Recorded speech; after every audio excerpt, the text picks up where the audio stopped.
Good morning, everybody. I'm back on the Post-it game for this week, and with some good stuff to report. Austin, for the third year in a row, was voted by U.S. News and World Reports as the #1 place to live in the U.S. 3 years, like I said, we've had this title. They judge it by quality of life, job opportunities, etc. But it's always a big boon for the city for people to be able to claim this. I didn't get asked to vote, so I don't know, but I guess people are voting, or people are saying that it's the #1, followed by Denver at #2 and Colorado Springs at #3. The list is pretty random, to be honest. I don't know if I just think of Austin as a bigger city because I'm from here or what, but the other ones were like Des Moines was on there. I've never been to Des Moines. Is that a place to be? Top 10? I couldn't tell you, but it's good for the city nonetheless. Boiler 9 has closed in February. I know it's April, so I'm a little behind on this. However, they're auctioning off every single thing in the restaurant, and it's ending April 18th, this auction.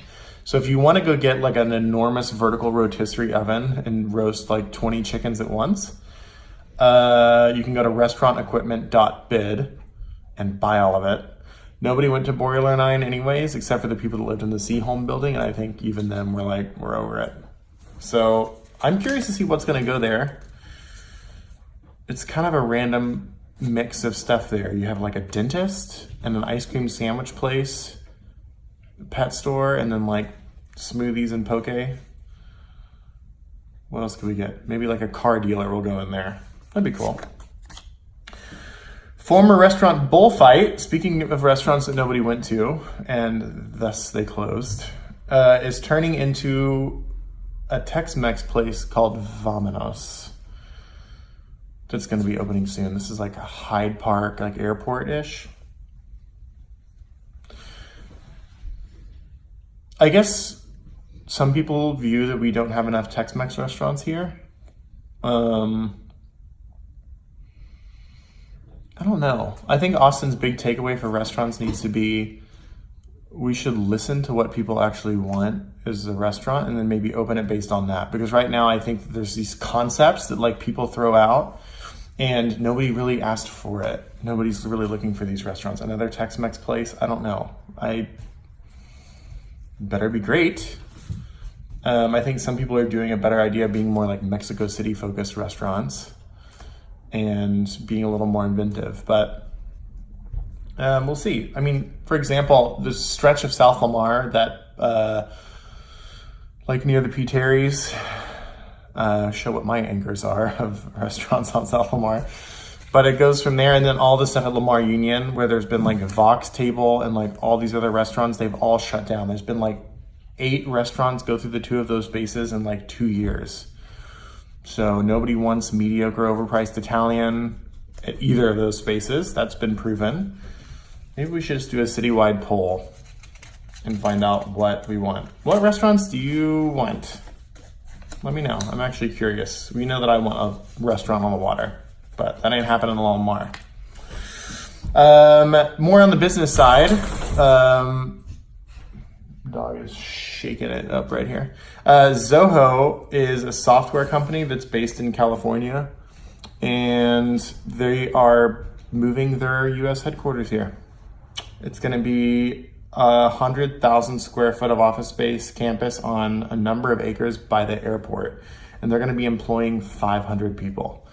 So property values, I would say, are going to continue to go up in South Austin because there's a lot of commercial development as well as a giant residential development going on out there by the airport. So keep looking out for stuff like this. I mean, 500 employees, that's like a pretty big chunk.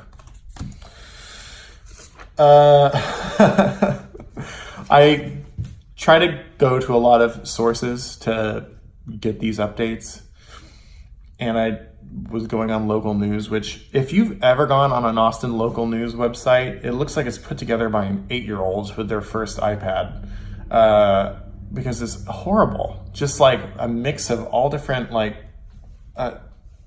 big videos and like ads and then like little thumbnails and like just text. It's a mess. Go on there for a kick if you ever are looking for one. But I did find out, and it's not even Austin related, but the Trivago guy, do you know these Trivago commercials?